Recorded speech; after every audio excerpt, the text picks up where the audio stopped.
Western Ghats, Pullachiyil, India's first no wall sharing senior living apartments, lowest maintenance cost. நீங்க நினைச்சு பார்க்க முடியாத life, நீங்க நினைச்சு பார்க்காத விலையில, just rupees 30 lakhs. பிக் பாஸ்ல எல்லா சீசனுக்கும் அட்லீஸ்ட் ஒரு கப்பிள் 2 கப்பிள் சொல்லிட்டு உள்ளே ஒரு ட்ராக் ஓடிட்டு இருக்கோம். ஆனால் இந்த சீசனில் வந்து பார்த்தீங்கன்னா 2 ஓடிட்டு இருக்கு. எல்லா சீசன்லேயும் ஒரு 3 வாரம் கழிச்சு அந்த மாதிரி தான் வந்து பார்த்தீங்கன்னா இவங்களும் வந்து அவங்க கூட தான் அவங்க இருக்காங்க அப்படின்னு சொல்லிட்டு அரசு பஸ்ஸாக பேச தொடங்கி 2 பேரும் வந்து ஒன்றாவே இருக்கிறது அப்படின்னு நிறைய விஷயங்கள் நம்ம பார்த்துருப்போம். ஆனால் இந்த சீசன் வந்து பார்த்தீங்கன்னா நீங்களாம் 3 வாரத்துக்கு அப்புறமா தானே ஸ்டார்ட் பண்ணீங்க, நாங்கள் பாருங்கள் போன உடனே ஸ்டார்ட் பண்ணிடுறோம், நாங்கள் இதுக்காக தான் உள்ளே வரோம் அப்படின்ற அளவுக்கு வந்து பார்த்தீங்கன்னா ஃபர்ஸ்ட் வீக்லேயே எல்லாரும் ஸ்டார்ட் பண்ணிட்டாங்க. அண்டு நேற்று நடந்த கதை என்னன்னு பார்த்தீங்கன்னா ஃபுல்லாக லவ் ஸ்டோரி தான். காலையில் எழுந்துச்சு ஆதிரை எஃப்ஜே பேச மாட்டான்னு சொல்லிட்டு உட்காந்து அழறதும், இந்த பக்கம் அரோரா வந்து பார்த்தீங்கன்னா துஷாரா இல்லைனா கமருதினா 2 பேரும் யாரு அப்படின்ற டவுட்டில் இருந்துட்டு இருக்காங்க போல. ஆதிரே கன்ஃபார்மாக எஃப்ஜே தான் அப்படின்றது உள்ள போயிட்டு இருக்காங்க. அந்த ஒரு ட்ராக் அப்படி போயிட்டு இருக்கு. நிறைய பேர் வந்து பூர்ணிமா மாதிரியே பண்ணுறாங்க, அவங்க ஃப்ரெண்டுன்றதால சொல்லி அனுப்பிட்டாங்க போல அப்படின்ற மாதிரியும் ஒரு பக்கம் பேச்சு போயிட்டு இருக்கு. இந்த பக்கம் வந்து பார்த்தீங்கன்னா அரோராக்கு ஒரு கன்ஃபியூஷன்ல இருக்கு. இந்த பக்கம் கமருதின்கிட்டையும் பேசுறாங்க, நிறைய நல்லா சிரிச்சு பேசுறாங்க, ஃப்ரெண்ட்லியா பேசுறது தான். ஆனால் எல்லாம் முடிஞ்ச கடைசியில் ஃப்ரெண்டு தான், நான் அவனை வந்து ஒரு ஃப்ரெண்டாக நல்லா பார்க்கலாம் அப்படின்ற மாதிரி சொல்லிடுறாங்க. இந்த பக்கம் துஷாரை வந்து அவாய்ட் பண்ணுறாரு. அவங்க வீட்டில் சொல்லி அனுப்புனாங்களா இல்லை அவரே ஒரு மைண்ட் செட்டில் இருக்காரா, இல்லை இந்த லவ் ட்ராக்லாம் உள்ளே ஓடக்கூடாதுன்னு அப்படி இருக்காரா என்னன்னு தெரியல. அவரை வந்து பார்த்தீங்கன்னா இவங்க பேச அவரும் அப்புறமா பேசிக்கலாம் அப்படின்ற மாதிரி பாத்ரூம்லேருந்து நழுவி போகிறது அந்த மாதிரி விஷயங்கள்லாம் நடக்குது. அது முடிஞ்ச பிறகு வெளியில் வந்து பார்த்தீங்கன்னா பாரு, அரோரா, துஷார், கமருதி இவங்க எல்லாரும் உட்காந்து மார்க் போட்டுட்டு இருக்காங்க. யார் யாருக்கு என்னென்ன மார்க் போடுவீங்க, இவங்களோட கேரக்டர் அண்ட் ஃபிசிக் வச்சு என்ன மாதிரி மார்க் போடுவீங்கன்னு சொல்லிட்டு இது பண்ணிட்டு இருக்காங்க. இவ்வளோ ஃபெமினிசம், இவ்வளோ வந்து அரசியல் ரீதியாக பேசுகிற பாருக்கு இது நம்ம ஆப்ஜெக்டிஃபை பண்ணி பேசுகிறோமே அப்படின்ற ஒரு சின்ன உறுத்தல் கூட இல்லையா? இல்லை இது வெளியில் எப்படி போகும்ன்றது அவங்களுக்கு தெரியலையா? இல்லை இது ஒரு கேமாக எடுத்துக்கிட்டாங்களா என்னன்னு தெரியல. அவங்களும் பாரும் உட்காந்து பேசிட்டு இருந்தாங்க. பாரும் வந்து பார்த்தீங்கன்னா கமருதினை பார்த்து உன்னோட ஃபிசிக்லாம் வச்சு உனக்கு நிறைய மார்க் போடலாம், ஆனால் நீ அடிக்கடி வாய் விட்டுடுற, சண்டை போட்டுடுற, அந்த மாதிரி விஷயங்களால் வந்து உன்னை நம்ப முடியாது, அதுக்காக நான் குறைக்கிறேன், பட் மற்றபடி எனக்கு உன்னை பிடிக்கும் அப்படின்னு சொல்லிட்டு 1ஓட 2ஓட சேர்ந்து 3ஆ நம்மளும் இந்த ஒரு கதையை ஓட்டுவோம் அப்படின்னு அவங்க நினச்சாங்களா என்னன்னு தெரியல. இதுதான் நேரம்னு சொல்லிட்டு அரோராவும் வந்து பார்த்தீங்கன்னா சரி ஓகே கமருதினை வந்து பாரு கூட நம்ம கோத்து விட்டுருவோம் அப்படின்னு சொல்லிட்டு அவங்களும் ஒரு பக்கம் நூல் விட்டு இருந்தாங்க. இதெல்லாம் முடிஞ்ச பிறகு வீட்டுக்குள்ளே சின்ன சின்ன அரசு பஸ்ஸெலாம் சண்டை வந்துட்டு இருந்துச்சு. அந்த டாஸ்க் ஒன்று போயிட்டு இருந்துச்சு. ஆல்ரெடி பொம்மை டாஸ்க் மாஸ்கா மாதிரி போயிட்டு இருக்கு இல்லையா, ஸோ அந்த டாஸ்க்கும் போயிட்டு இருந்துச்சு. 16 பேர் இருக்காங்க, ஆனால் இருக்கக்கூடிய இடம் வந்து பார்த்தீங்கன்னா 15 ஸ்லாட் தான் இருந்துச்சு. ஸோ சண்டை கிண்டை போட்டு முட்டி மோதி வந்து பார்த்தீங்கன்னா வச்சுட்டு இருந்தாங்க. இதில் பிக் பாஸ் நடுவில் ஒரு ரூல்ஸ் போட்டார், யாரெல்லாம் போட்டி விட்டு வெளில போயிருக்கணும் அவங்களும் உள்ளே வரலாம், நீங்கள் வந்து அவங்கள மடக்கி பிடிச்சி அவங்களோட மாஸ்க் வைக்க விடாமல் நீங்கள் பண்ணலாம், அது உங்களுக்கு இந்த ஒரு பவரை கொடுக்குறோம் அப்படின்னு பிக் பாஸும் அனௌன்ஸ் பண்ணிட்டாரு. இதுதான் ஜாலின்னு சொல்லிட்டு பாரு ஃபர்ஸ்ட் ரவுண்ட்லேயே அவுட் ஆகி வெளில போயிட்டாங்க இல்லையா, இதுதான் நம்மளுக்கு சான்ஸ் உள்ளே போய் மோதுவோம் அப்படின்னு சொல்லிட்டு பாரு குதிச்சுட்டே உள்ளே வராங்க. இதில் வந்து கொஞ்சம் ஆர்வக்கோளாறான வினோத் என்ன பண்ணிட்டாரு, அடக்கி பிடிக்கலாம் தானே சொன்னாங்கன்னு சொல்லிட்டு கெமியை பிடிச்சி விட்டாரு பின்னாடி இருந்து. கெமிக்கு என்ன பண்ணுறதுனே தெரியல. அவங்க ஃபுல்லாக கேம் வைஸாக தான் போயிட்டு இருக்காங்க. இதுக்கு முன்னாடியே போன நாளில் வந்து பார்த்தீங்கன்னா திவாகர் அண்டு பாரு இவங்க எல்லாருமே பிடிச்சதுல பாரு ட்ரெஸ்ஸுக்குள்ளெல்லாம் கைவிட்டாங்க, திவாகர் பிடிச்சிட்டாரு இடுப்பை அப்படின்னு சொல்லிட்டு நிறைய விஷயம் நம்ம பார்த்துருக்கோம். அதெல்லாம் அவங்க இதுவாக எடுத்துக்கல. கேமு அவங்க ஒரு ஸ்போர்ட்ஸ் விமனாக இருக்கிறதால இந்த மாதிரி விஷயங்கள் நடக்கணும் அவங்களுக்கு தெரிஞ்சா என்ன தெரியல. அவங்க எதையும் கண்டுக்கல, ஓரமாக உட்காந்து அழலை, ஃபெமினிசம் கார்டு எடுக்கல, எதுவுமே பண்ணலை.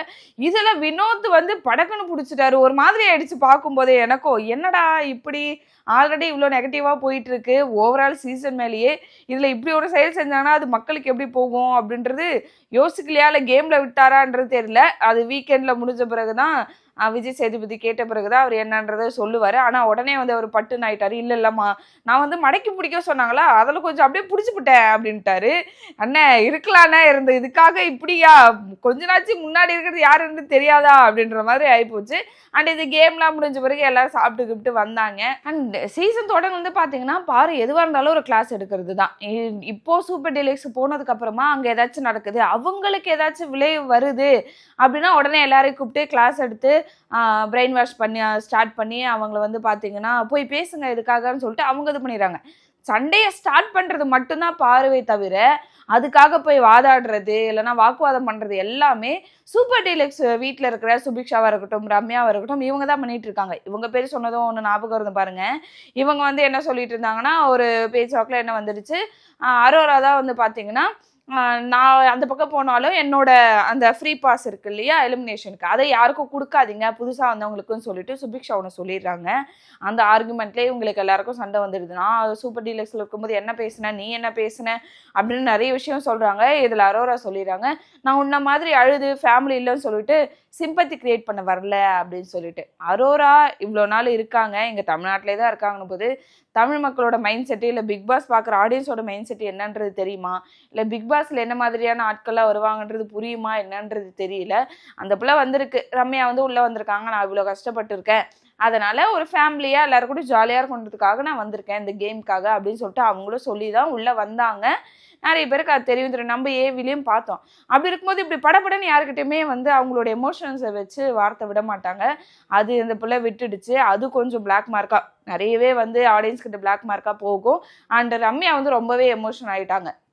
நான் வந்து எதுக்காக வந்தேன்றது தெரியும், போன வாரம் ஃபுல்லாக இவங்க தான் வேற ஒன்றா சுற்றிட்டு இருந்தாங்கன்னும் போது இப்போ இந்த பக்கம் மாறினதும் இவங்க இப்படி வார்த்தையை விடுறாங்களே, அரோரா கேரக்டரே இப்படி தானா, நம்ம ரம்யாவே பாரு பண்ணுற நிறைய விஷயத்த நம்ம வந்து பார்த்து பேசியிருக்கோம், இப்படி பண்ணுறாங்க இதுக்கெல்லாம் கேட்க மாட்டாங்களா அப்படின்ற நிறைய விஷயம். ஆனால் இந்த பக்கம் வந்து பார்த்தீங்கன்னா அரோரா என்னதான் லவ் ட்ராக்குன்னு சொல்லிட்டு இந்த பக்கம் ஓட்டிகிட்டு இருந்தாலும் ஒரு பக்கம் பார்க்கும்போது கேமில் என்னெல்லாம் பண்ணோம், ரொம்ப தந்திரமாக நரி மாதிரி விளையாடுறாங்க. வாயை விடுறதா இருக்கட்டும், இல்லைனா வந்து பார்த்தீங்கன்னா ஸ்ட்ராட்டஜி பயங்கரமாக யூஸ் பண்ணி விளையாடுறது யார் அப்படின்னு பார்த்தீங்கன்னா அரோரான்னு சொல்லலாம். ஒரு பக்கம் பாரு சும்மா வாய் விடுறாங்க, இந்த பக்கம் ஆதிரை பாயிண்ட்ஸ்லாம் நோட் பண்ணி சொன்னாலும் கொஞ்சம் கோபம் அப்படின்றது நிறைய இருக்குது. ஆனால் அரோரா வந்து பார்த்தீங்கன்னா ஒரு நூதனமாக எங்கே இந்த வார்த்தையை விடணும் அண்ட் யார் யார் எப்படி இது பண்ணுறாங்க அப்படின்ற நிறைய விஷயங்களில் அரோரா நோட் பண்ணி பேசிகிட்டு இருக்காங்க. அண்ட் இதெல்லாம் ஒரு பக்கம் போக எப்பவும் போல் கலையரசன், பாரு இவங்க எல்லாருமே உட்காந்து பேசிட்டு இருக்காங்க. என்ன பேசுவாங்க, வந்து பார்த்தீங்கன்னா சபரி இப்படி பண்ணிட்டான், கனியக்காவை நம்ம டார்கெட் பண்ணணும், கனியக்கா வந்து பார்த்தீங்கன்னா பயங்கரமாக பிளான் போடுவாங்க அப்படின்ற நிறைய விஷயம் அவங்க பேசிகிட்டு இருக்காங்க. எனக்கு பாருக்கிட்ட ஒரே ஒரு கேள்வி, இல்லை நீங்கள் வந்து பாருக்காக பார்க்குறீங்க, இல்லை பாரு பற்றி உங்களுக்கு தெரியும் அப்படின்னா ஒன்று சொல்லுங்கள். அவங்க எவ்வளோ விஷயம் வந்து நடக்கும்போது இந்த 2 வாரத்துலேயே எவ்வளோ விஷயங்கள் பேசுகிறாங்க. என்னென்ன அப்படின்னு பார்த்தீங்கன்னா, நீ வந்து ஆம்பளை திமிரை காட்டுற அப்படின்னு சொல்லிட்டு எஃப்ஜே கிட்ட சொன்னதாக இருக்கட்டும், இல்லைனா வந்து விமன் கார்டு அவங்க தான் உடனே எடுத்துறாங்க, விமன் கார்டு எடுக்கிறது, இல்லைனா அரசியல் உனக்கு தெரியவே இல்லைன்னு சொல்லிட்டு நிறைய விஷயங்கள் பேசுறது, இப்படி நிறைய பண்ணுறாங்க.